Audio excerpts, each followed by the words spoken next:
saudara memikirkan mengapa Allah menunggu umatnya berteriak, menunggu umatnya minta tolong, menunggu umatnya mengerang, baru turun tangan memperhatikan? Mengapa saudara?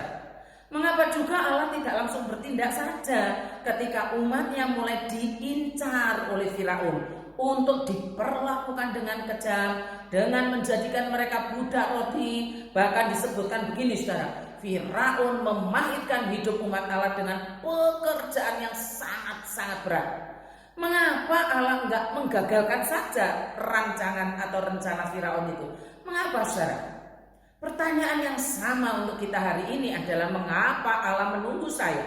Mengapa Allah menunggu saudara berteriak, menunggu saya dan saudara minta tolong, menunggu saya dan saudara mengerang? Baru Allah turun tangan memperhatikan. Mengapa kok Allah tidak meluputkan saja kisah dan peristiwa yang memahitkan hidup kita? Mengapa saudara? Mari sebelum lebih jauh kita bersatu hari ini, kita mau menaikkan puji-pujian bagi Allah dengan pujian, sebab Kau Allah yang setia. Kau Allah yang setia, Bapa yang mulia, kasih-Mu besar Tuhan, Kau pulihkan hidupku.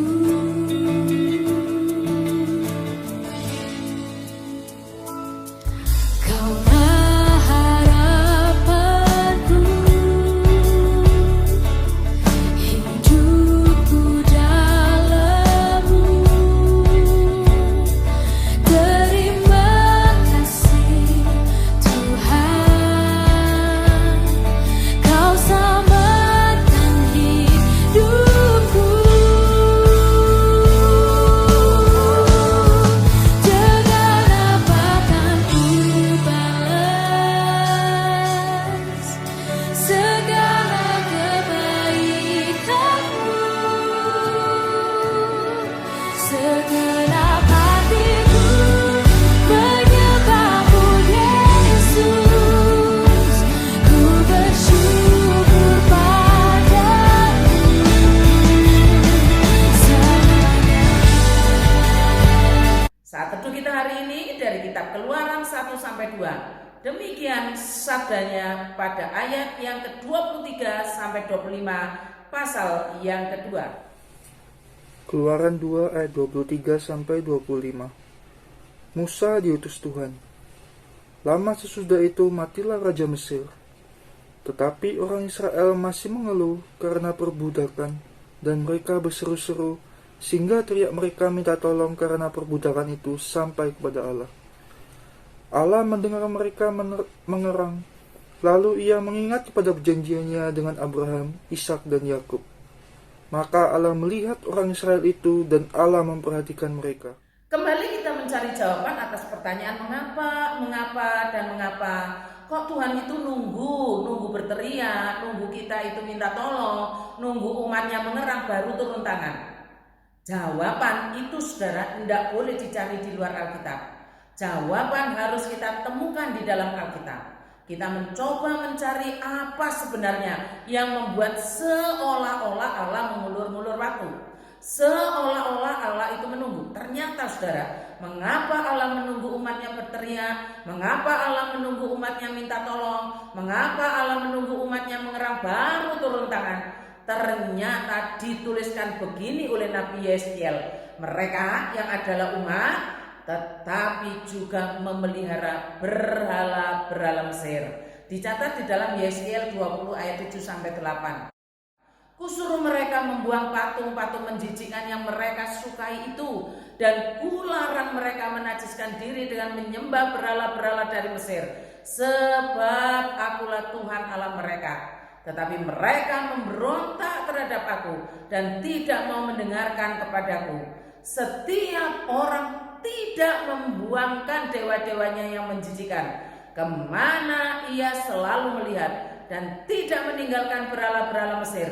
Maka aku bermaksud hendak mencurahkan amarahku ke atas mereka, untuk melampiaskan murkaku kepadanya di tengah-tengah tanah Mesir. Dan yang paling mengagetkan, khususnya saya saudara, ternyata mereka bukan hanya memelihara berhala-berhala Mesir, mereka juga mengikuti cara hidup bangsa Mesir. Dicatat dalam Yesaya 20 ayat 30. Apakah kamu menajiskan dirimu juga dengan cara hidup nenek moyangmu dan berzina dengan mengikuti dewa-dewanya yang menjijikkan? Ternyata itu penyebabnya saudara. Sekarang saya baru paham mengapa Allah seolah-olah membiarkan umatnya itu benar-benar merasakan hidup yang sangat pahit dengan menjadi budak rodi dalam waktu yang lama. Seolah-olah tidak berbuat apa-apa Allah itu.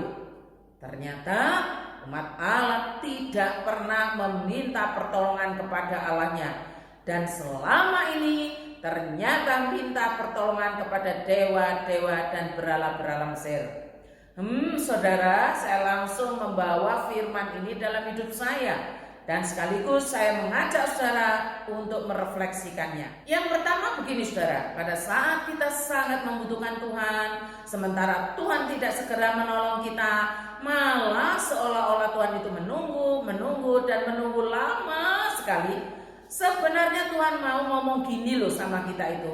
Lah kamu gak minta tolong sama aku, ngaku umat tapi minta tolong yang lain. Minta tolong kepada ilah-ilah lain, bukan minta tolong kepada Tuhanmu. Seperti itu loh umat zaman itu ketika mereka tinggal di Mesir. Ngaku umat, tapi minta tolongnya, doa-doanya, permohonannya kepada dewa-dewa Mesir. Bahkan cara hidupnya sama dengan mereka. Rasanya teguran dan peringatan itu pas bagi kita hari ini.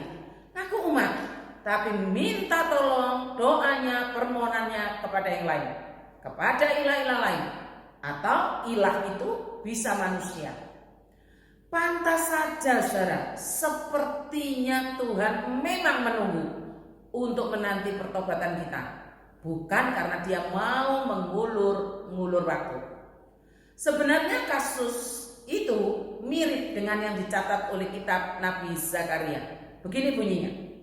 Mintalah hujan daripada Tuhan pada akhir musim semi. Tuhanlah yang membuat awan-awan pembawa hujan deras. Mengapa Tuhan perintahkan mintalah hujan daripada Tuhan? Ternyata perilaku dan cara hidup umat zaman Nabi Zakaria ngaku percaya Allah, ngaku umat Allah, tapi doanya, permohonannya kepada dewa-dewa Kanaan, bukan kepada Allah.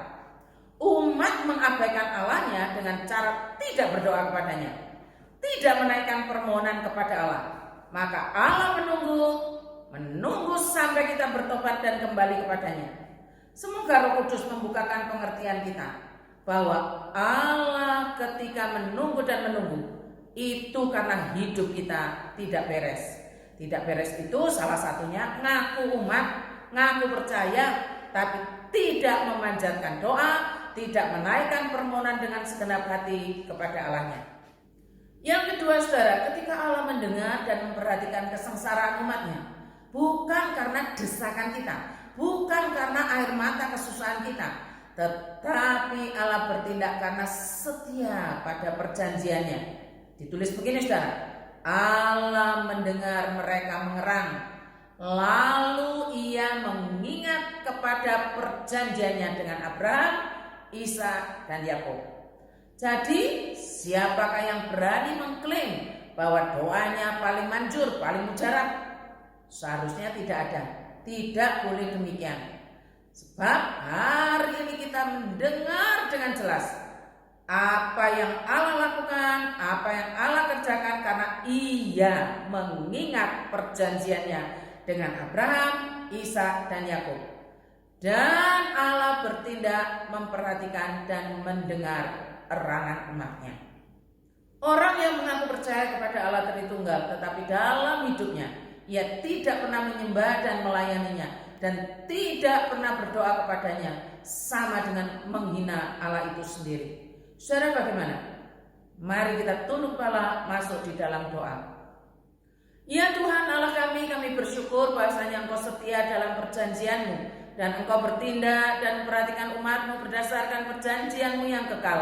Kami bersyukur ya Tuhan. Tolonglah kami ya Allah Roh Kudus agar kami benar-benar menyatakan iman percaya kami dengan menyembahmu, melayanimu, dan menaikkan permohonan dan doa kami hanya kepadamu. Jauhkan daripada kami hati yang keras. Mendoakan untuk penapisan pendeta pada tanggal 3 Maret nanti. Mohon Roh Kudus menolong seluruh panitia untuk dapat bersehati melayani dirimu. Mohon Tuhan memberkati penginjil Yafet dan keluarga, agar diberikan hati seorang gembala untuk mengembalakan umatmu di sini. Terima kasih Tuhan, di dalam nama Tuhan Yesus kami berdoa. Amin.